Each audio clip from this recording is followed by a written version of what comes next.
గద్దె మీద పుట్టి పెట్టి సోదరి చేత పట్టుకొని అమ్మవారి ఎల్లమ్మ దేవాని దేవతల్ని ఆది చేసింది తండ్రి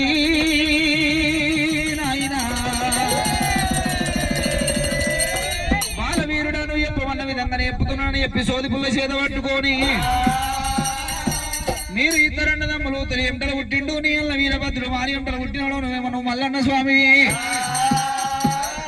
అన్న చేతి బంది తమ్ముడు కొట్టంగా తమ్ముని చేతి బంది అన్న కొట్టంగా నువ్వు కొట్టిన బంది పోయి మక్క లోపల పడ్డది మారు బంతికై వెళ్ళిపోతూ ఉంటే అటువంటి కనుక మార్గ మధ్య మందున భ్రమణ కచ్చిపట్నం లోపల వీరభద్రుడు భద్రకాళి భ్రమ ఎంది భద్రకాళి భ్రమ లోపల ఉన్నాడు పక్షులు యక్షించినందుకు ఆదవేదాలు 20 చడుగు లోపల ఆగమై ఉన్నవరా మనం మంది ఎవరం కాదు తమ్మి ఒక తల్లి పిల్లలకు ఓరటం లేరు తమ్ముడా నా తమ్ముడా మల్లయ్యో మల్లయ్యా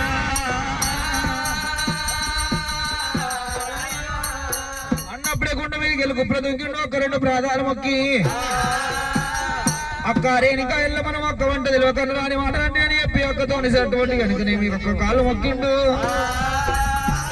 తమ్ముడా మల్లయ్య పక్షులు అన్న మాట లోపల తప్పేమి లేదునా గూడాల ప్రేమతోని పెళ్లి చేసుకోవాలి తమ్ముడా మల్లయ్య నీకు దగ్గర సుందరి వీడికి దగ్గర ఒకవేళ 12 ఆవిడ దూరం అందు క్యాగారి కంచి వేరి పట్టారామో మల్లయ్య